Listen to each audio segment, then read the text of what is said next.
This 4th of July is yours, not mine. You may rejoice, I must mourn. Above your national tumultuous joy, I hear the mournful wails of millions, whose chains heavy and grievous yesterday are today rendered more intolerable than the jubilee shouts that reach them. To forget them, to pass lightly over their wrongs, and to chime in with the popular theme would be treason most scandalous and shocking, and would make me a reproach before God and the world.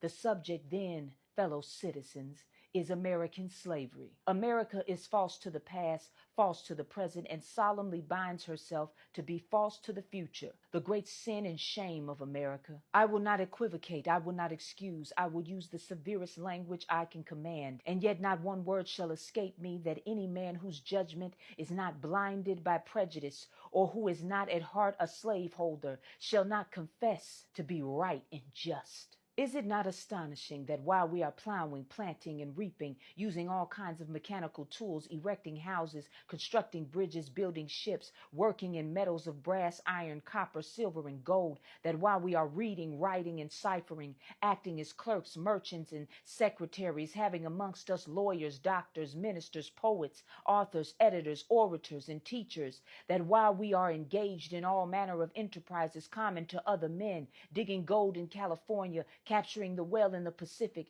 feeding sheep and cattle on the hillside, living, moving, acting, thinking, planning, living in families as husbands, wives, and children, and above all, confessing and worshiping the Christian's God and looking hopefully for life and immortality beyond the grave, we are called upon to prove that we are men. Would you have me argue that man is entitled to liberty? That he is the rightful owner of his own body? You have already declared it. Must I argue the wrongfulness of slavery? To do so would be to make myself ridiculous and to offer an insult to your understanding. There is not a man beneath the canopy of heaven that does not know that slavery is wrong for him. What am I to argue that it is wrong to make men brutes, to rob them of their liberty, to work them without wages, to keep them ignorant of their relations to their fellow men, to beat them with sticks, to flay their flesh with lash, to load their limbs with irons, to hunt them with dogs, to sell them at auction, to sunder their families, to knock out their teeth, to burn their flesh, to starve them into obedience and submission to their masters? Must I argue that a system thus marked with blood and stained with pollution is wrong? No, I will not.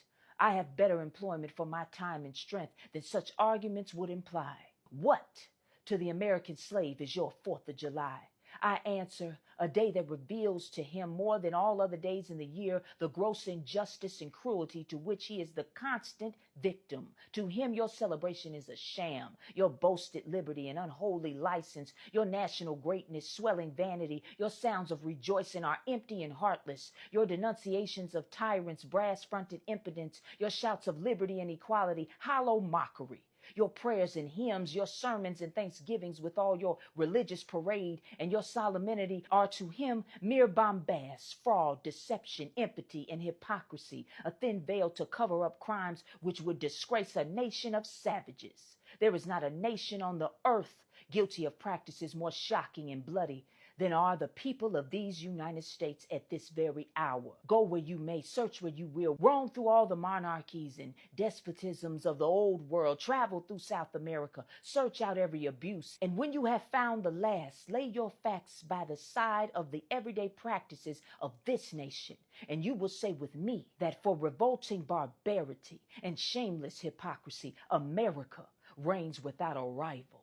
Frederick Douglass, 1852, 174 years ago. I love you, black man. I love you, black woman. Knowledge is power. Power to the people.